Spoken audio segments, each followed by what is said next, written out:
I mean is most people can accept that Jesus was a real person. We have a lot of historical evidence to prove that. But Christians, we take it a step further. We believe that Jesus is who he said he was. And that is the Son of the living God who defeated death and is now ruling over his kingdom. But what does that actually mean for us?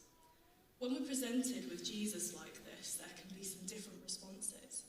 We can accept him as king over our lives, submit and come to worship him, or we can keep fighting for the chance to rule on our own. In the passage I'm about to read, we can see these two different responses to Jesus being born and what that meant for him to be king. So we're going to go to Matthew 2, if you've got a Bible, turn now. And Matthew doesn't actually give a particularly detailed account of Jesus' birth story so far. Instead, he actually spends a lot more time focusing on the genealogy of Jesus' family. So keep that in mind, because it's going to remind us of the importance of God's promise to the Jewish people. Matthew 2, verses 1 to 6. After Jesus was born in Bethlehem in Judea during the time of King Herod, Magi from the east came to Jerusalem and asked, "Where is the one who has been born King of the Jews? We saw his star when it rose and have come to worship him."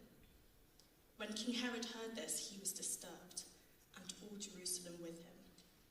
When he called together all the people's chief priests and teachers of the law, he asked them where the Messiah was to be born. "In Bethlehem, in Judea," they replied, "for this is what the prophet has written.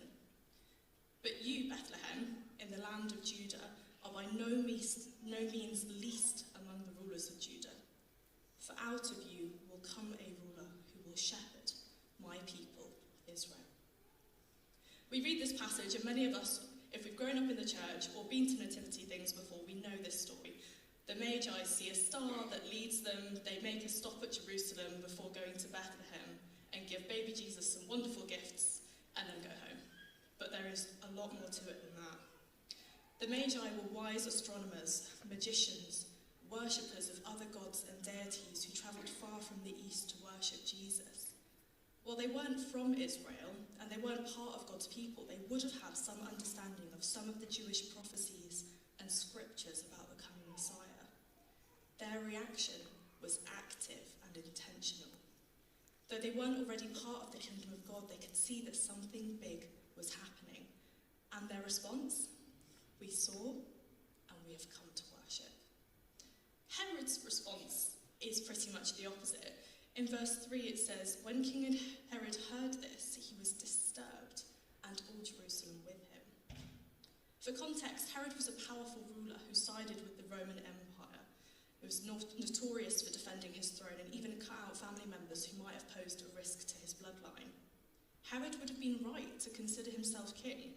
After all, he was the one with the crown on his head, sitting on the throne in a palace in Jerusalem.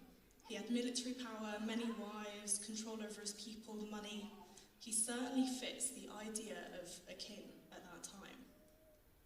God had made many promises to his people, one of them being that he would give Israel a true king, a ruler who would bring salvation, peace, and justice to God's kingdom.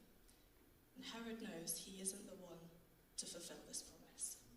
He is threatened and disturbed by the thought of the rightful king being born. The word Messiah in verse 4 means anointed one, a term that was used for kings of Israel that were chosen by God. The expectation for this prophesied king was that they would come and liberate Israel from the oppression that was surrounding them and take over the rest of the promised land. The Israelites at first thought this would be David, but he sinned and he fell short. And then they thought it could be Solomon, but he sinned and he fell short. And so the cycle went on and on, kings sinning and falling short. But God was talking about another king, a future king who would rule over not just Israel, but all creation, a king who would never fail and never fall short. This king is Jesus, and he is not the king that people were expecting. Instead of a militant warrior, they got a carpenter who ate and drank with the lowest of society and told them that their sins were forgiven. They got the perfect man, the Son of God, who took all of our sin and our shame and who was killed on the cross for us, even though he had never done anything wrong himself. They got the shepherd who would care for his sheep. What a king Jesus is. He leads, he brings salvation from sin and freedom from pain. And when we say yes to Jesus, we're accepting that we need to turn from the way that we have been living and follow his rule and way instead. Being part of the kingdom of God is a beautiful and joyful thing, but we can't get there if we don't accept that Jesus is king. And to accept that, it means we have to take off our own crown and bow down to him. Herod doesn't do this.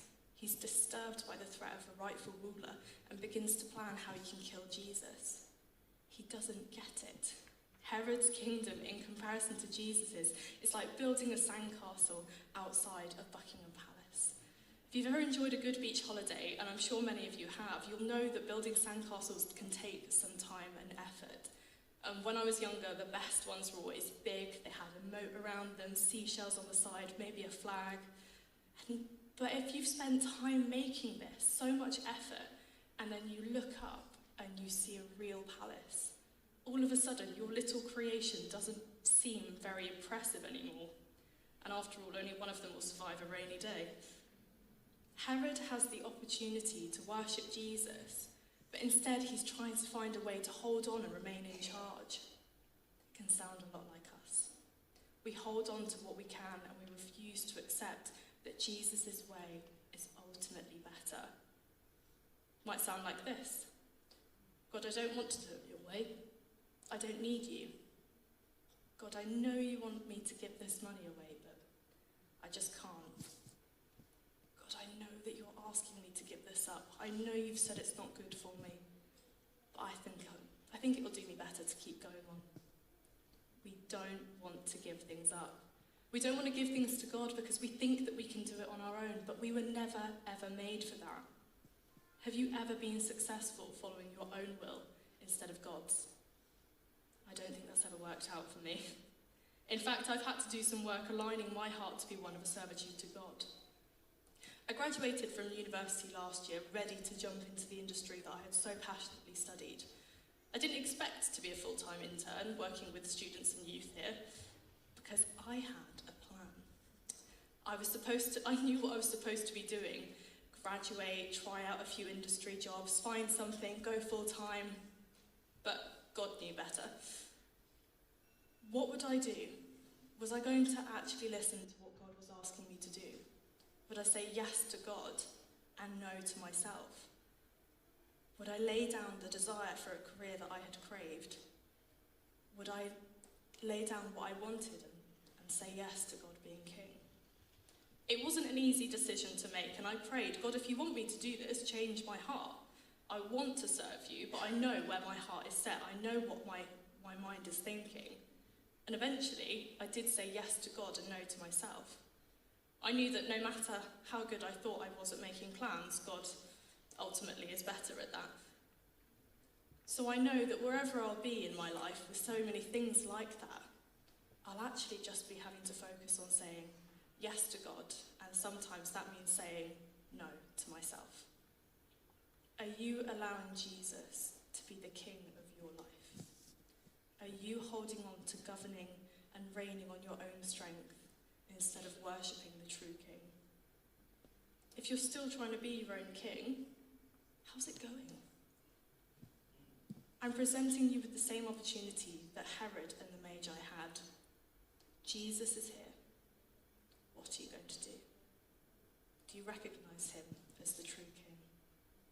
If you're like the Magi and you're outside the kingdom of God, but you can see that there's something going on, are you going to go and worship?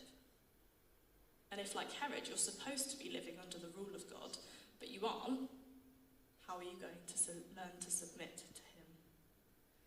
Jesus is here. He is king over all. And he's asking what you're going to do in response.